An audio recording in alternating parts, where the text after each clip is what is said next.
ಕರ್ನಾಟಕ ಇತಿಹಾಸಕ್ಕೆ ಸಂಬಂಧಿಸಿದ ಪ್ರಶ್ನೋತ್ತರಗಳು previous exam ಕೇಳಿದ್ದು KS 98ರಿಂದ ಕೇಳಿರುವ ಕರ್ನಾಟಕಕ್ಕೆ ಸಂಬಂಧಪಟ್ಟ ಪ್ರಶ್ನೋತ್ತರಗಳು. ದಕ್ಷಿಣ ಭಾರತದಲ್ಲಿ ಮೊದಲ ರಾಜಮನೆತನ ಯಾವುದು ಅಂದ್ರೆ ಶಾತವಾಹನರು. ಶಾತವಾಹನರು ಯಾರ ಸಾಮಂತರಾಗಿದ್ದರು ಅಂದ್ರೆ ಮೌರ್ಯರ ಸಾಮಂತರಾಗಿದ್ದರು. ಇವರು ಸಾಮಂತರನ್ನ. ಶಾತವಾಹನರ ಆಡಳಿತ ಭಾಷೆ ಯಾವುದಿತ್ತು ಅಂದ್ರೆ ಪ್ರಾಕೃತ ಭಾಷೆಯಾಗಿತ್ತು. ಶಾತವಾಹನರ ರಾಜಧಾನಿ ಪೈಠಾಣ ಅಥವಾ ಪ್ರತಿಷ್ಠಾನ ಅಥವಾ ಏನಂದ್ರ ಪೈಠಾಣ ಅಂತ ಹೇಳಿ ಕರೀತಾರ. ಇದು ಎಲ್ಲದ ಅಂತ ಕೇಳಿದ್ರೆ ಮಹಾರಾಷ್ಟ್ರದಲ್ಲಿ. ಮಹಾರಾಷ್ಟ್ರದೊಳಗೆ ಯಾವ ನದಿಯ ದಡದಲ್ಲಿ ಅದಂದ್ರೆ ನಾಸಿಕದ ಸಮೀಪದಲ್ಲಿ ಇರುವುದರಿಂದ ಗೋದಾವರಿ ನದಿ ದಡದಲ್ಲಿ ಇದೆ. ಇದು ಹೇಳ್ಬೇಕು ನಾವು. ಶಾತವಾಹನರು ತಮ್ಮನ್ನು ತಾವು ಆಂಧ್ರ ಭತ್ಯರು ಎಂದು ಕರೆದುಕೊಂಡಿದ್ದಾರೆ. ಆಂಧ್ರ ಭತ್ಯರು ಅಂತೇಳಿ ಕರ್ಕೊಂಡ. ಚೋಳ, ಚೇರ, ಪಾಂಡ್ಯ ಇವರು ಸಂಗಮ ಯುಗದಲ್ಲಿ ಇದ್ರು. ಸಂಗಮ ಸಾಹಿತ್ಯದ ಕಾಲದಲ್ಲಿ ಚೋಳ, ಚೇರ, ಪಾಂಡ್ಯ ಇದ್ರು. ಪಾಂಡ್ಯರ ರಾಜ ಚಿಹ್ನೆ ಏನಾಗಿತ್ತು ಅಂದ್ರೆ ಮತ್ಸ್ಯ ಎಂದರೆ ಏನು ಅಂದ್ರೆ ಮೀನು ಆಗಿತ್ತು. ಚೇರರ ರಾಜ ಚಿಹ್ನೆ ಬಿಲ್ಲು ಮತ್ತು ಬಾಣ ಆಗಿತ್ತು. ಬಿಲ್ಲು ಬಾಣ. ಹಾಗಾದರೆ ಚೋಳರದು ಹುಲಿ ಆಗಿತ್ತು. ಇದು KS ಪ್ರೀವಿಯಸ್ ಕ್ವಶನ್ ನೋಡಿ. ಕನ್ನಡದಲ್ಲಿ ಉಪಲಬ್ಧವಿರುವ ಮೊದಲ ಸಾಹಿತ್ಯ ಕೃತಿ ಯಾವುದು ಅಂದ್ರೆ ಕವಿರಾಜ ಮಾರ್ಗ. ಬರೆದವರು ಯಾರು ಅಂದ್ರೆ ಶ್ರೀ ವಿಜಯ. ಇವ್ರ ಬಗ್ಗೆ ಗೊತ್ತಿರಲಿ. ಶಬ್ದಮಣಿ ದರ್ಪಣಂ ಇದು ಕನ್ನಡದಲ್ಲಿ ಬರೆದಿರುವ ಮೊದಲ ವ್ಯಾಕರಣ ಪುಸ್ತಕರಿದು. ಇದನ್ನ ಕೇಶಿರಾಜ ಕೊಂಡಗುಳಿದವರು ಬರೆದಾರ. ಇವರು ಕನ್ನಡದ ಮೊದಲ ವೈಯಾಕರಣಿ. ಯಾರು ವ್ಯಾಕರಣದಲ್ಲಿ ಬಹಳ ಪ್ರಬುದ್ಧತೆ ಹೊಂದಿರ್ತಾರ ಅವ್ರಿಗೆ ವೈಯಾಕರಣಿ ಅಂತಾರ. ಹಾಗಾದರೆ ಕನ್ನಡದ ವೈಯಾಕರಣಿ ಕೇಶಿರಾಜನ ಶಬ್ದಮಣಿ ದರ್ಪಣಂ ಕನ್ನಡದ ವ್ಯಾಕರಣ ಪುಸ್ತಕವಾಗಿದೆ. ಹಾಗಾಗಿ ಇವರಿಗೆ ಕನ್ನಡದ ಏನಂತೇಳಿ ಕರೀತಾರೆ ಅಂದ್ರೆ ಪಾಣಿನಿ. ಸಂಸ್ಕೃತ ವ್ಯಾಕರಣದ ಪಿತಾಮಹ ಪಾಣಿನಿ ಬರೆದಿರುವ ಪುಸ್ತಕ ಅಷ್ಟಾಧ್ಯಾಯಿ. ಹಾಗಾಗಿ ಇವರಿಗೆ ಕನ್ನಡದ ಪಾಣಿನಿ. ಒಡ್ಡಾರಾಧನೆ ಬರೆದವರು ಯಾರು ಅಂದ್ರೆ ಶಿವಕೋಟ್ಯಾಚಾರ್ಯ. ಈ ಒಡ್ಡಾರಾಧನೆ ಎನ್ನುವ ಕೃತಿಯಲ್ಲಿ ಎಷ್ಟು ಕಥೆಗಳು ಇವೆ ಕ್ವಶನ್ ಮಾರ್ಕ್. ಇದನ್ನ ನನಗ ಆನ್ಸರ್ ಮಾಡಿ ಕಾಮೆಂಟ್ಸ್ ಬಾಕ್ಸ್ ನ ಪಟ್ಟಿ. ಒಡ್ಡಾರಾಧನೆಯಲ್ಲಿ ಎಷ್ಟು ಏನದಂದ್ರ ಟೋಟಲ್ ಏನಂದ್ರ ಕಥೆಗಳು ಇವೆ. ಇದು ಬೇಕು ನಮಗೆ ರಿಪೋರ್ಟ್. ಒಡ್ಡಾರಾಧನೆಯಲ್ಲಿ ಇರುವ ಕಥೆಗಳ ಸಂಖ್ಯೆ ಎಷ್ಟು ಅಂತ ಕೇಳಿದ್ರೆ 19 ಜೈನ ತೀರ್ಥಂಕರ ಕಥೆಗಳು ಇವೆ. ಆದಿಪುರಾಣ ಇದು ಯಾರು ಬರ್ದಾರ ಅಂದ್ರೆ ಪಂಪ. ಈ ಪಂಪ ಎನ್ನುವ ಕವಿ ಆದಿಪುರಾಣ ಬರೆದಿದ್ದಾರೆ. ಇಷ್ಟು ಇವ್ರ ಬಗ್ಗೆ ನಮಗೆ ಗೊತ್ತಿರಬೇಕು. ಕರೆಕ್ಟ್ ಆಯ್ತ್ರೆ. ನೆಕ್ಸ್ಟ್, ಎಲ್ಲೋರಾದ ಏಕಶಿಲಾ ಕೈಲಾಸನಾಥ ದೇವಾಲಯವನ್ನು ಯಾರ ಕಾಲಾವಧಿಯಲ್ಲಿ ಕೆತ್ತಲಾಗಿದೆ? ಫಸ್ಟ್ ಇವರು ಯಾರ್ಯಾರು ಅದಾರ ಅನ್ನೋದ್ರ ಬಗ್ಗೆ ತಿಳ್ಕೋಬೇಕು. ಅಮೋಘ ವರ್ಷ ನೃಪತುಂಗ ಇವ ರಾಷ್ಟ್ರಕೂಟರ ದೊರೆ ಅದಾನ. ಇನ್ನ ಮಂಗಳೇಶ ಎನ್ನುವವನು ಬದಾಮಿ ಚಾಲುಕ್ಯರ ದೊರೆ ಅದಾನ. ಮೊದಲನೆಯ ಕೃಷ್ಣ ಇವನು ರಾಷ್ಟ್ರಕೂಟರ ದೊರೆ. ಇಮ್ಮಡಿ ಪುಲಕೇಶಿ ಇವರು ಬದಾಮಿ ಚಾಲುಕ್ಯ ದೊರೆ. ಇಲ್ಲೊಂದು ಕ್ವಶನ್ ಕೇಳ್ತೀನಿ. ಇಮ್ಮಡಿ ಪುಲಕೇಶಿ ಯಾವ ಶತಮಾನದಲ್ಲಿ ಆಳ್ವಿಕೆ ಮಾಡಿದ್ದಾನೆ? ಪಟ್ನೆ ಆನ್ಸರ್ ಮಾಡಿ.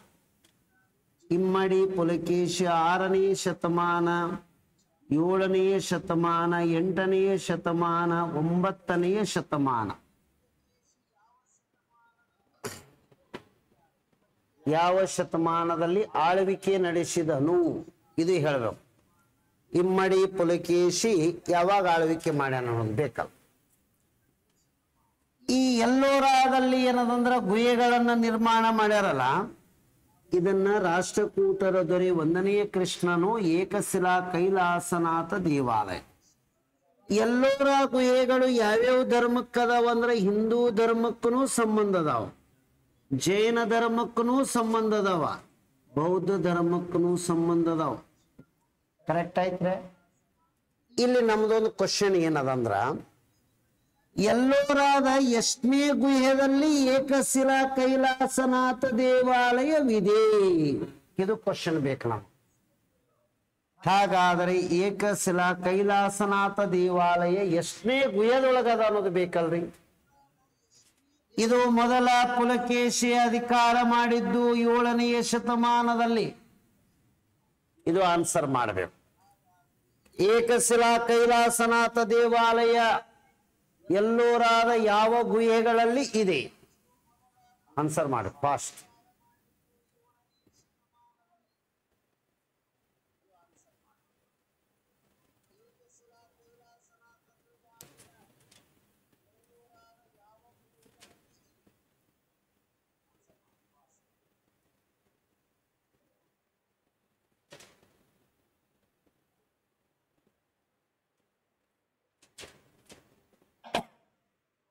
ಎಷ್ಟನೆಯ ಗುಹೆಯಲ್ಲಿ ಏನದಂದ್ರೆ ಎಲ್ಲೋರಾದ ಕೈಲಾಸನಾಥ ದೇವಾಲಯವಿದೆ. ಅಗ್ದಿ ಸೌಕಾಸ ಆನ್ಸರ್ ಮಾಡ್ಬೋದು, ಏನು ಅನ್ನಲ್ಲ.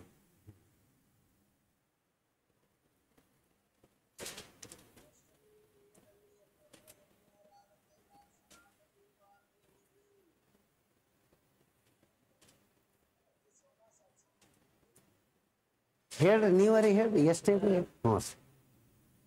16ನೇ ಗುಹೆಯಲ್ಲಿ ಆ ಕೈಲಾಸನಾಥ ದೇವಾಲಯವನ್ನು ಸೃಷ್ಟಿಸಲಾಗಿದೆ ಅಂತ ಹೇಳಿ. ನೆಕ್ಸ್ಟ್, ಇದು ಕರೆಕ್ಟ್ ಗೊತ್ತಿರಬೇಕು. ಆಯ್ತರೆ? ಇನ್ ಕ್ವಶನ್ ನಂಬರ್ 4, ಪಂಚಪ್ರಧಾನ ಆಡಳಿತ ಪದ್ಧತಿ ಇವರ ಆಳ್ವಿಕೆಯಲ್ಲಿ ಇತ್ತು. ದ್ವಾರ ಸಮುದ್ರದ ಹೊಯ್ಸಳರ ಕಾಲದಲ್ಲಿ ಪಂಚಪ್ರಧಾನ ಆಡಳಿತವಿತ್ತು.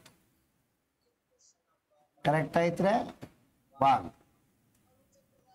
ಹಾಗಾದ್ರೆ ಮಳಖೇಡದ ರಾಷ್ಟ್ರಕೂಟರು, ಈ ಮಾನ್ಯಖೇಡ ಯಾವ ನದಿಯ ದಡದಲ್ಲಿ ಇದೆ ಅಂದ್ರೆ ಕಾಗಿಣಿ ನದಿ. ಹೊಯ್ಸಳರ ರಾಜ್ಯ ಯಾವ ನದಿಯ ದಡದಲ್ಲಿ ಇತ್ತು ಅಂದ್ರೆ ಯಗಚಿ ನದಿ. ವಿಜಯನಗರ ಸಾಮ್ರಾಜ್ಯ ಇದು ಯಾವ ನದಿ ಅಂದ್ರೆ ತುಂಗಭದ್ರಾ ನದಿ. ಮೈಸೂರಿನ ಒಡೆಯರು ಕಾವೇರಿ ನದಿನೇ ಹೇಳ್ತವ್ರೆ. ಪಂಚಪ್ರಧಾನ ಆಡಳಿತ ಪದ್ಧತಿ ಇವರ ಕಾಲದಲ್ಲಿ ಏನಂದ್ರ ಅಷ್ಟಪ್ರಧಾನ ಆಡಳಿತ ಪದ್ಧತಿ ಯಾರ ಕಾಲದಲ್ಲಿ ಇತ್ತು? ಅಷ್ಟಪ್ರಧಾನ ಆಡಳಿತ ಪದ್ಧತಿ ಇದು ಬೇಕಲ್ರಿ. ಅಷ್ಟಪ್ರಧಾನ ಆಡಳಿತ ಪದ್ಧತಿ ಇದು ಕ್ವಶನ್ ಮಾರ್ಕ್, ಪಟ್ನೆ ಆನ್ಸರ್ ಮಾಡಿ.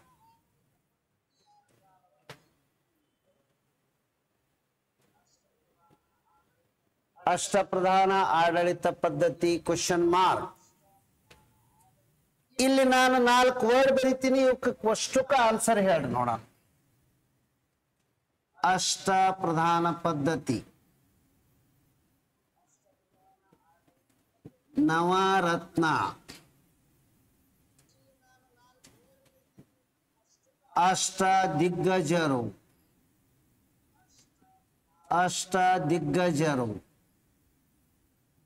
ನವಮಣಿ, ಏನಾಗಿಂದಿದು ಪಂಚ ಪ್ರಧಾನ,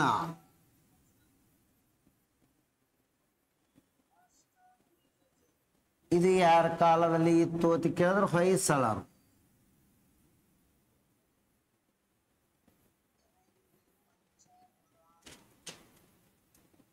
ಕದಂಬರ ಆಡಳಿತ ಪದ್ಧತಿ ಏನಾಗಿತ್ತು ಅದು ಬೇಕು. ಇದು ನಿಮಗಿಲ್ಲಿ ಕ್ವಶನ್. ಇದಕ್ಕೊಂದು ಹೆಸರಿತ್ತಲ್ಲ ಕದಂಬರ ಆಳ್ವಿಕೆ ಪದ್ಧತಿಗೆ, ಇದಕ್ಕೆ ನೀವು ಆನ್ಸರ್ ಮಾಡಬೇಕು. ಅಷ್ಟ ದಿಗ್ಗಜರು ಯಾರ ಆಸ್ಥಾನದಲ್ಲಿ ಇದ್ದರು ಅಂದ್ರೆ ಕೃಷ್ಣದೇವರಾಯನ ಆಸ್ಥಾನದಲ್ಲಿರಿ. ದೇವರಾಯ ಇವರೆಲ್ಲ ಕವಿಗಳು ಇದ್ರು. ಅಷ್ಟಪ್ರಧಾನ ಆಡಳಿತ ಪದ್ಧತಿ ಛತ್ರಪತಿ ಶಿವಾಜಿ, ನವರತ್ನಗಳು ಎಲ್ಲಿದ್ರು, ನವಮಣಿಗಳು ಎಲ್ಲಿದ್ರು? ಆನ್ಸರ್.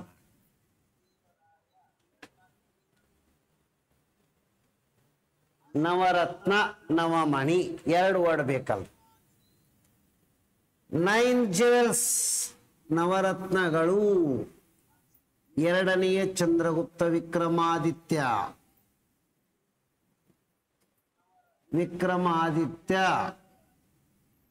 ಹಾಗಾದರೆ ಅಕ್ಬರನ ಕಾಲದಲ್ಲಿ ಅಕ್ಬರನ ಸಮಕಾಲೀನ ಪ್ರಸಿದ್ಧ ಕವಿಯ ಹೆಸರು ಏನು? ತಾನ್ಸೇನ್. ತಾನ್ಸೇನ್ ಒಂದು ಹಾಡ ಹಾಡ್ತಿರ್ತಾನ್ರಿ, ಮಿಯಾನ್ಕಿ ಮಲ್ಲಾರ ರಾಗ. ಅದು ಅಕ್ಬರನಿಗೆ ಬಹಳ ಅದ್ಭುತವಾದಂತಹ ಖುಷಿ ಕೊಡ್ತಿರ್ತದೆ. ಮಿಯಾನ್ಕಿ ಮಲ್ಲಾರ ರಾಗವನ್ನು ಕೇಳಿನಿ, ಇವನಿಗೆ ಹೆಸರೇ ಮಿಯಾನ್ ಅಂತೇಳಿ ಬಿರುದು ಕೊಡ್ತಾನ ಅಕ್ಬರ್. ತಾನಸೇನನಿಗೆ ಫೇಮಸ್ ಯಾವ ರಾಗದಿಂದ ಅಂದ್ರೆ ಮಿಯಾನ್ಕಿ ಮಲ್ಲಾರ ರಾಗ.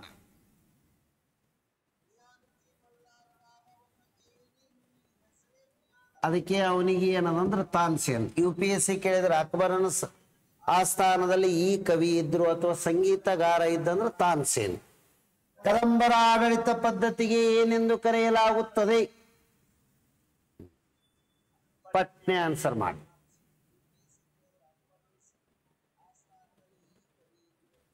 ಕದಂಬರ ಆಳ್ವಿಕೆಯ ಪದ್ಧತಿಗೆ ಏನೆಂದು ಕರೆಯಲಾಗುವುದು? ಅಥವಾ ಸೇನಾ ಬಲಕ್ಕೆ ಏನೆಂದು ಕರೆಯಲಾಗುವುದು? ಕದಂಬರ ಸೇನಾ ಬಲದ ಹೆಸರು ಏನಾಗಿತ್ತು?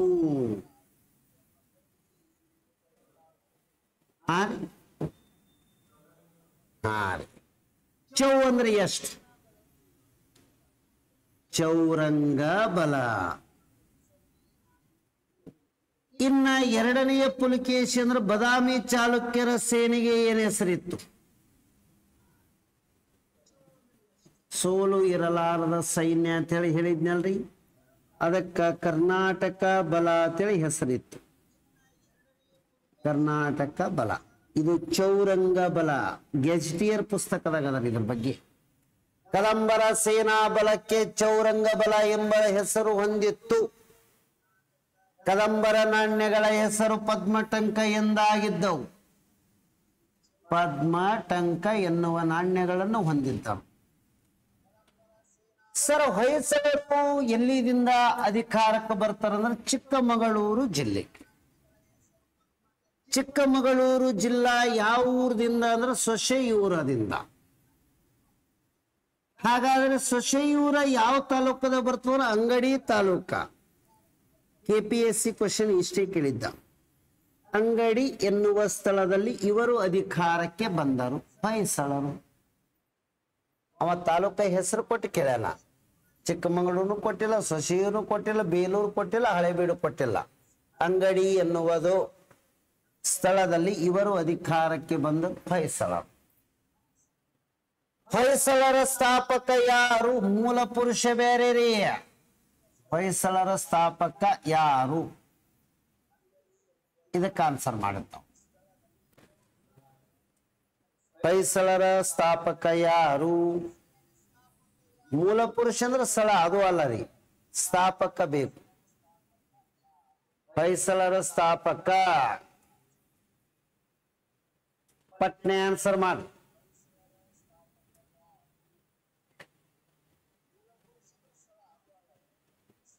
ನೃಪಕಾಮ.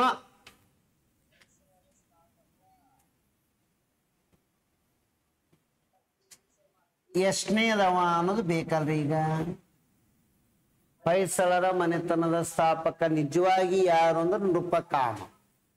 ಎಷ್ಟನೇ ನೃಪಕಾಮ? ಎರಡನೆಯ ನೃಪಕಾಮ. ಅವ ಮೂಲ ಪುರುಷರಿ ಸ್ಥಳ. ನಾವು ಇಷ್ಟೆಲ್ಲ ಇದು ಕಾನ್ಸೆಪ್ಟ್ ಆಯ್ತು. ನೆಕ್ಸ್ಟ್, ಯವನ ರಾಜ್ಯ ಸ್ಥಾಪನಾಚಾರ್ಯ ಎನ್ನುವ ಬಿರುದು ಇವರು ವಿಜಯನಗರದ ಯಾವ ದೊರೆ ಹೊಂದಿದ್ದನು ಅಂತ ಕೇಳ್ತಾರ. ಕೃಷ್ಣದೇವರಾಯ. ಕೃಷ್ಣದೇವರಾಯನಿಗೆ ಆ ಬಿರುದು ಯಾಕೆ ಬಂದಿರ್ತದ ಅಂದ್ರ, ಬಹಮನಿಗಳ ಒಕ್ಕೂಟದ ಒಂದು ಭಾಗವಾಗಿರುವ ಬೀದರಿನ ಬರೀದಿ ಶಾಹಿಗಳ ಮನೆತನದಲ್ಲಿ ಅರಸ ಮರಣ ಹೊಂದನ. ಅರಸನಿಗೆ ಸಣ್ಣ ಸಣ್ಣ 3 ಮಕ್ಕಳು ಇರ್ತಾವ. ಆಕ್ಚುಲಿ ಬೀದರದ ಬರಿದಿಶಾಹಿಗಳಂದ್ರೆ ವಿಜಯನಗರದ ವಿರುದ್ಧ ಅಪೋಸಿಷನ್ ಅಥವಾ ವೈರಿ ರಾಜ್ಯ ಅದು.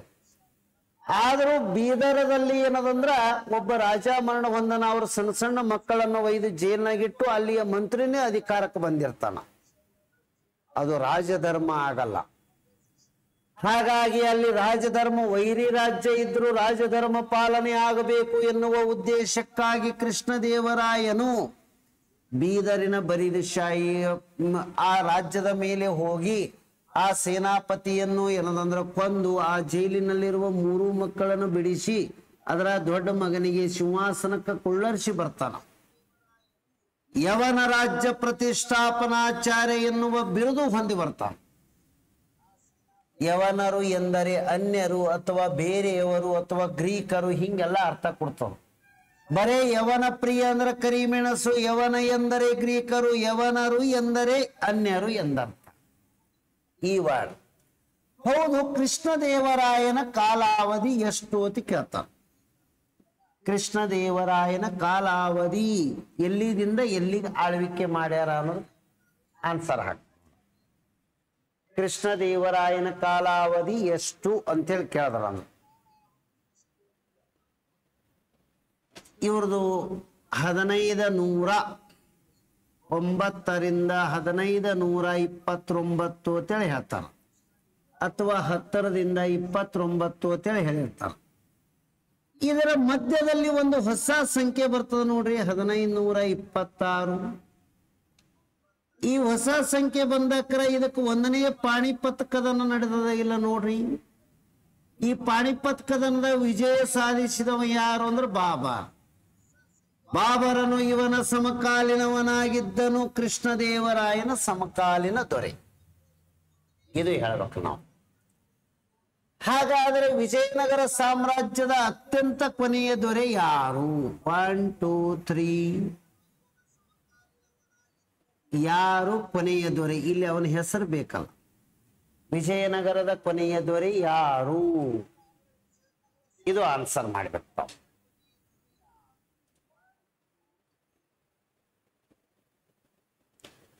ವಿಜಯನಗರ ಸಾಮ್ರಾಜ್ಯದ ಕೊನೆಯ ದೊರೆ ಯಾರು? 3ನೇಯ ವೆಂಕಟ, 3ನೇಯ ಶ್ರೀರಂಗ, 2ನೇಯ ವೆಂಕಟ, 2ನೇಯ ಶ್ರೀರಂಗ. ಪಟ ಪಟ ಪಟ ಆನ್ಸರ್ ಮಾಡಿ ನೋಡೋಣ. ವಿಜಯನಗರದ ಕೊನೆಯ ದೊರೆ ಯಾರು?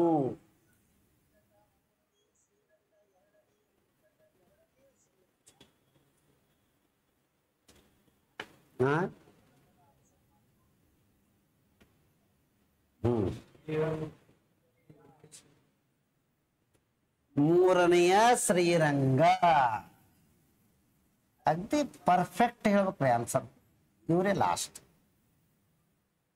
ವಿಜಯನಗರ ಸಾಮ್ರಾಜ್ಯ ಆಳಿದ 4 ಮನೆತನಗಳು: 1 ಸಂಗಮ, 2 ಸಾಳುವ, 3ನೇದು ತುಳು, 4ನೇದು ಅರವೀಡು. ಅನುಕ್ರಮವಾಗಿ ಈ ಮನೆತನಗಳು ಆಳ್ವಿಕೆ ಮಾಡಿವಿ. ಸಂಗಮ, ಸಾಳು, ತುಳು ಮತ್ತು ಅರವೀಡು. ನವರಾತ್ರಿ ಹಬ್ಬ ಎನ್ನುವುದನ್ನು ಮೈಸೂರಿನಲ್ಲಿ ಪ್ರಾರಂಭಿಸಿದವರು ರಾಜ ಒಡೆಯರು. ನವರಾತ್ರಿ ಹಬ್ಬಕ್ಕ ಒರಿಜಿನಲ್ ಹೆಸರು ನಾಡ ಹಬ್ಬ ಎಂದಾಗಿತ್ತು. ನಾಡ ಹಬ್ಬವನ್ನು ಅತ್ಯಂತ ವಿಜೃಂಭಣೆಯಿಂದ ಆಚರಿಸುವುದೇ ವಿಜಯನಗರದ ಕಾಲದಲ್ಲಿ. ಆ ವಿಜಯನಗರ ಕಾಲದಲ್ಲಿನೇ ಇದು ಬಹಳ ಫೇಮಸ್ ಇತ್ತು ಮೊದಲು. ಆ ನಂತರ ಇದನ್ನ ರಾಜ ಒಡೆಯರು ಮೈಸೂರಿನಲ್ಲಿ ಚಾಲು ಮಾಡ್ತಾರ. ಚಿಕ್ಕ ದೇವರಾಜ ಒಡೆಯರು ಹೆಸರು ಚಿಕ್ಕ ಎನ್ನುವುದು ಇದ್ರೂ ಇಡೀ ಮೈಸೂರಿನ ಒಡೆಯರಲ್ಲಿ ಹೈಯೆಸ್ಟ್ ಅಚೀವ್ಮೆಂಟ್ ಮಾಡಿದವರು ಇವ್ರಿಗೆ ಅಲ್ಲ. ಏನು ಅತಿ ಹೆಚ್ಚು? 18 ಎಂದರೆ 18. 18, 11, 12, 13, 14, 15, 16, 17, 18, 19, 20 ಅಂತೇಳಿ ಹಿಂಗ್ ಬರ್ತಾವ. 18 ಎಂದರೆ 18 ಇಲಾಖೆಗಳನ್ನು ಸ್ಥಾಪನೆ ಮಾಡಿದ್ರು. ಇದರದಿಂದ 9 ಕೋಟಿ ಹಣ ಸಂಗ್ರಹಣೆ ಆಯಿತು ಖಜಾನೆಯಲ್ಲಿ. ಅದಕ್ಕಾಗಿ ನವಕೋಟಿ ನಾರಾಯಣ ಬಿರುದು ಹೊಂದುತ್ತಾರ. ನವಕೋಟಿ ನಾರಾಯಣ. ಚಿಕ್ಕ ದೇವರಾಜ ಒಡೆಯರು ಮತ್ತೇನು? ಮರಾಠರು ಮೈಸೂರಿನ ಮೇಲೆ ದಾಳಿ ಮಾಡಿರ್ತಾರ. ದಾಳಿಯನ್ನು ಯಶಸ್ವಿಯಾಗಿ ಹಿಮ್ಮೆಟ್ಟಿಸುತ್ತಾರೆ. ಅದಕ್ಕಾಗಿ ಮಹಾರಾಷ್ಟ್ರದ ಭೂಪಾಲ ಜಲರಿಪು ಎನ್ನುವ ಬಿರುದು ಹೊಂದುತ್ತಾರ. ಮಹಾರಾಷ್ಟ್ರದ ಭೂಪಾಲ ಜಲರಿಪು, ಭೂಪಾಲ ಜಲರಿಪು ಎನ್ನುವ ಬಿರುದು ಹೊಂದುತ್ತಾರ. ನೆಕ್ಸ್ಟ್ ಮತ್ತೇನದ? ಚಿಕ್ಕದೇವರಾಜ ಒಡೆಯರು ತಮ್ಮನ್ನು ಕರ್ನಾಟಕದ ಚಕ್ರವರ್ತಿ ಎಂದು ಕರೆದುಕೊಂಡಿದ್ದಾರೆ. ಚಕ್ರವರ್ತಿ ಎಂದು ಕರೆದುಕೊಂಡಿದ್ದಾರೆ. ಅಂಚೆ ಎನ್ನುವ ಪದ ಕೊಟ್ಟವರೇ ಚಿಕ್ಕದೇವರಾಜ ಒಡೆಯರು. ಅಂಚೆ ಇದರ ತದ್ಭವ ರೂಪ ಏನು ಅಂದ್ರೆ ಹಂಸ ಪಕ್ಷಿ, ಅದಕ್ಕೆ ಹಂಸ ಅಂತೇಳಿ ಕರಿತೇವೆ ನಾವು. ಚಿಕ್ಕದೇವರಾಜ ಒಡೆಯರ ಆಸ್ಥಾನದಲ್ಲಿ ಯಾರಿದ್ರು ಅಂದ್ರೆ ಶಿಂಗಾರಾರೆ ಎನ್ನುವ ಕವಿ ಇರ್ತಾನ. ಶಿಂಗಾರಾರೆ ಎನ್ನುವ ಕವಿಯು ಚಿಕ್ಕದೇವರಾಜ ಒಡೆಯರ ಆಸ್ಥಾನದಲ್ಲಿ ಇದ್ದು ಕನ್ನಡದ ಮೊಟ್ಟ ಮೊದಲ ನಾಟಕವಾಗಿರುವ ಮಿತ್ರಾವಿಂದ ಗೋವಿಂದ ಬರೆದನು. ಮಿತ್ರಾವಿಂದ ಗೋವಿಂದ ಬರೆದಿದ್ದಾನೆ. ಇನ್ನು ಈ ಕವಿಯ ಪ್ರಭಾವ ಬೀರಿ ಸಂಚಿ ಹೊನ್ನಮ್ಮನು ಇವರ ಆಸ್ಥಾನದಾಗನೇ ಇರ್ತಾರೆ. ಸಂಚಿ ಅಂದ್ರೆ ರಾಜರಿಗೆ ಎಲಿ ಅಡಿಕೆ ತಾಟ್ ಒಯ್ಯೋರಿಗೆ ಸಂಚಿ ಹತ್ತಿರ್ತಾರ. ಸಂಚಿ ಹೊನ್ನಮ್ಮ ಎನ್ನುವವರು ಸಾಂಗತ್ಯದಲ್ಲಿ ಏನದಂದ್ರ ಹದಿಬದೆಯ ಧರ್ಮ ಬರೆದಿದ್ದಾರೆ. ಹದಿಬದೆಯ ಧರ್ಮ ಎನ್ನುವ ಕೃತಿ ಬರೆದಿದ್ದಾರೆ. ಸಾಂಗತ್ಯ ರೂಪದೊಳಗದ, ಇದು ಗೊತ್ತಿರಲಿ. ಕೃಷ್ಣರಾಜ ಸಾಗರ ಜಲಾಶಯ ಅಂತ ಕೇಳ್ತೀವಿ ನಾವು. ಎಷ್ಟನೇ ಕೃಷ್ಣ ಅನ್ನೋದು ಬೇಕು. ನಾಲ್ವಡಿ ಕೃಷ್ಣರಾಜ ಒಡೆಯರು ಅವ್ರ ಟೈಮ್ದಾಗ. ಹಾಗಾದ್ರೆ ಬೃಂದಾವನ ಗಾರ್ಡನ್ ಯಾರ ಟೈಮ್ದಾಗ ಕಟ್ಟ್ಯಾರ? ಈ ಕೃಷ್ಣರಾಜ, ನಾಲ್ವಡಿ ಕೃಷ್ಣರಾಜರ ಬಾಲ್ಯದ ಸ್ನೇಹಿತನೇ ಸರ್ ಮಿರ್ಜಾ ಇಸ್ಮಾಯಿಲ್. ಅವರು ಬೃಂದಾವನ ಗಾರ್ಡನ್. ನಾಲ್ವಡಿ ಕೃಷ್ಣರಾಜರ ಹೆಸರಿನಲ್ಲಿ ಈ ಡ್ಯಾಮ್ ಕಟ್ಟದವ್ರು KRS ಅಂದ್ರ ವಿಶ್ವೇಶ್ವರಯ್ಯನವರು. ಮೈಸೂರಿನ ಮೊದಲ ಏನದಂದ್ರ ಹಿಂದುಳಿದ ವರ್ಗದ ದಿವಾನ ಯಾರು ಅಂದ್ರೆ ಕಾಂತರಾಜ್. ವಿಶ್ವೇಶ್ವರಯ್ಯ ಮೈಸೂರಿನ ದಿವಾನರಾಗಿ 1912ರಿಂದ 18ರವರೆಗೆ ಇರುತ್ತಾರೆ. ಜಸ್ಟಿಸ್ ಮಿಲ್ಲರ್ ಆಯೋಗದ ವರದಿಯ ನಂತರ ಅವರು ತಮ್ಮ ದಿವಾನ ಹುದ್ದೆಗೆ ರಾಜೀನಾಮೆ ಕೊಡ್ತಾರೆ. ಆ ನಂತರ ದಿವಾನ ಕಾಂತರಾಜ್ ಅರಸ ಆದರು. ಹಾಗಾಗಿ ಇವರು ಮೊಟ್ಟ ಮೊದಲ ಮೈಸೂರಿನಲ್ಲಿ ಹಿಂದುಳಿದ ವರ್ಗದ ದಿವಾನರಾಗಿ ನೇಮಕಗೊಳ್ತಾರ. ನಾಲ್ವಡಿ ಕೃಷ್ಣರಾಜರ ಬಾಲ್ಯದ ಸ್ನೇಹಿತ ಯಾರು ಅಂದ್ರೆ ಮಿರ್ಜಾ ಇಸ್ಮಾಯಿಲ್. ಅವರು ಏನು ಅಂದ್ರೆ ಬೃಂದಾವನ ಉದ್ಯಾನವನ ನಿರ್ಮಾಣ ಮಾಡಿದ್ದಾರೆ.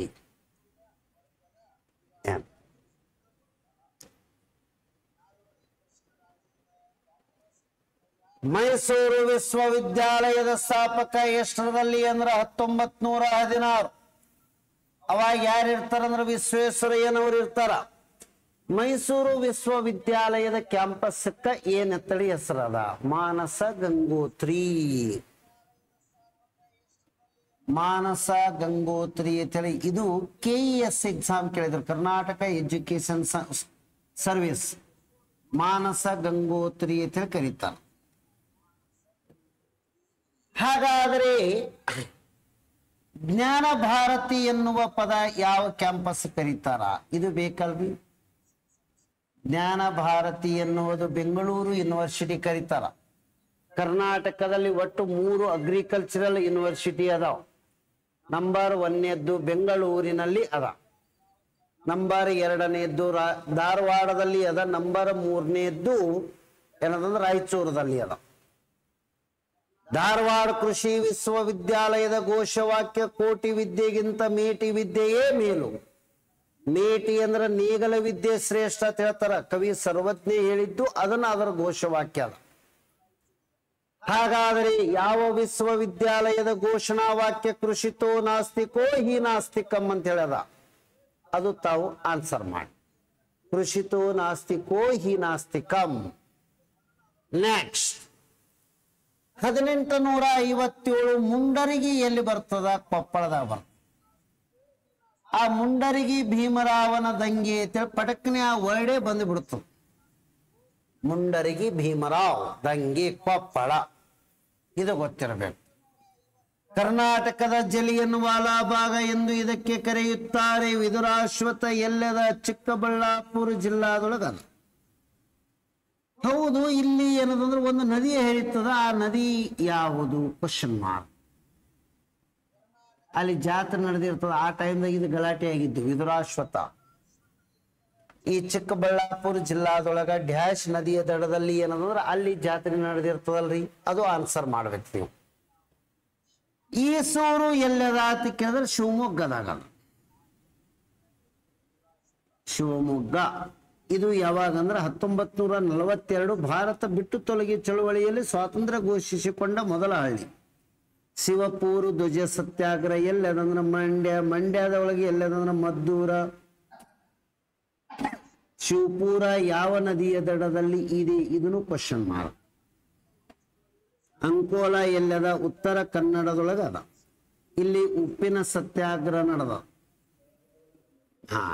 ಇಷ್ಟು ಗೊತ್ತಿರಬೇಕು.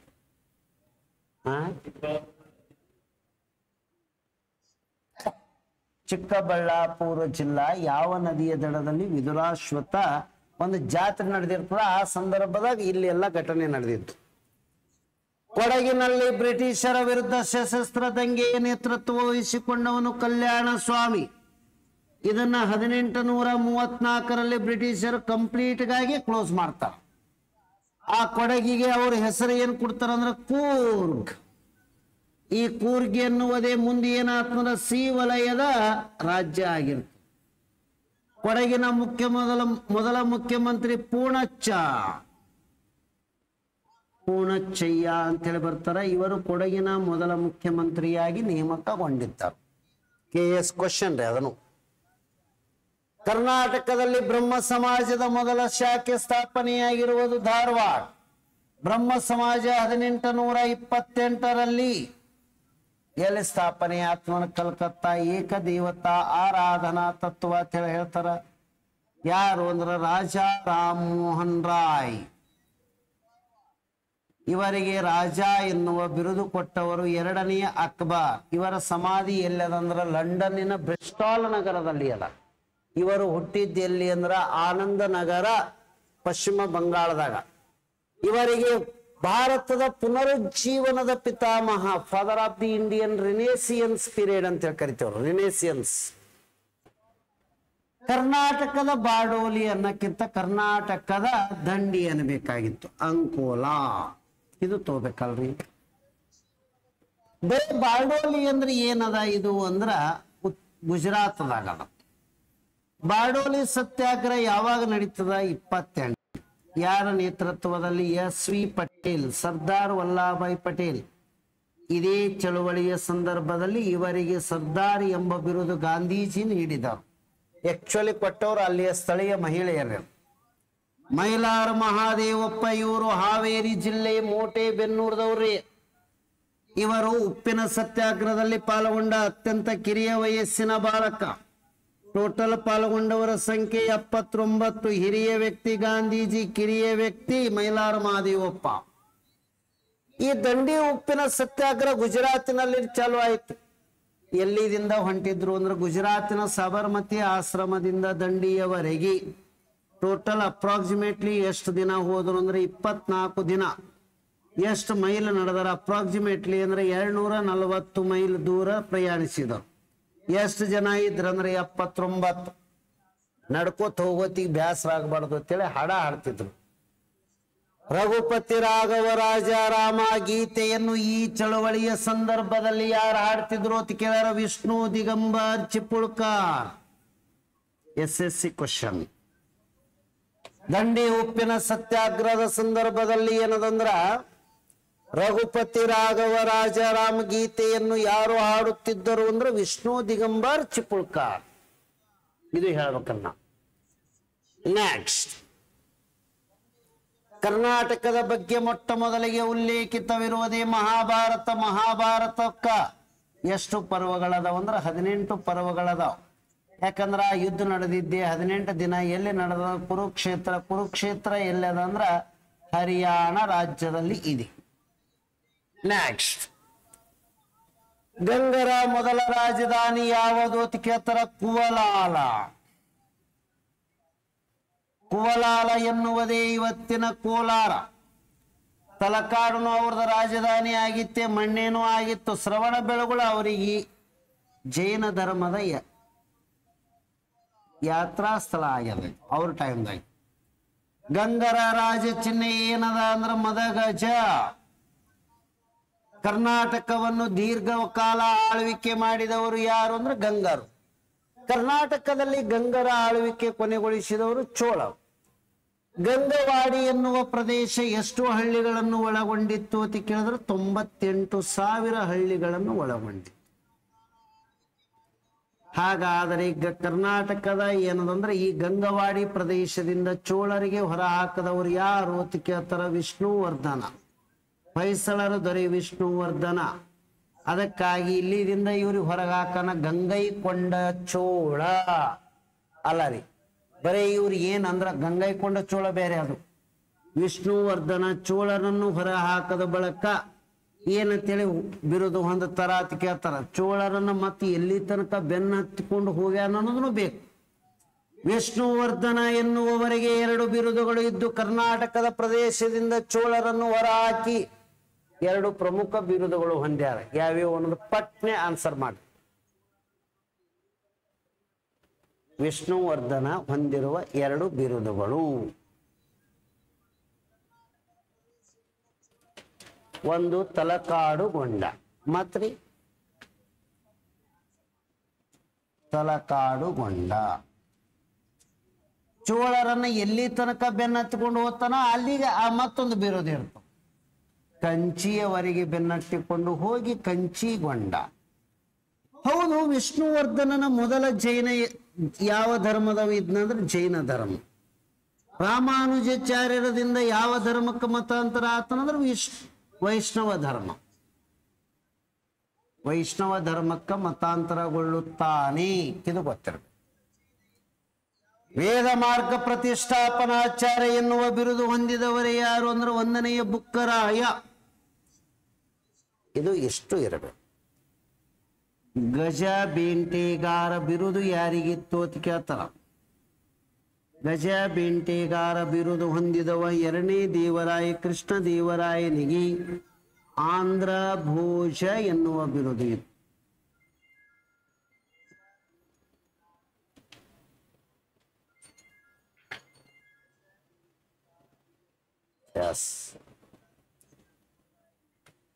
ಇಷ್ಟೆಲ್ಲ ಹಿಂಗೆ ಎನಲೈಸಿಸ್ ಮಾಡ್ಕೋತ ವರ್ಕ್ ಮಾಡಿ. ಓಕೆ, ಧನ್ಯವಾದಗಳು.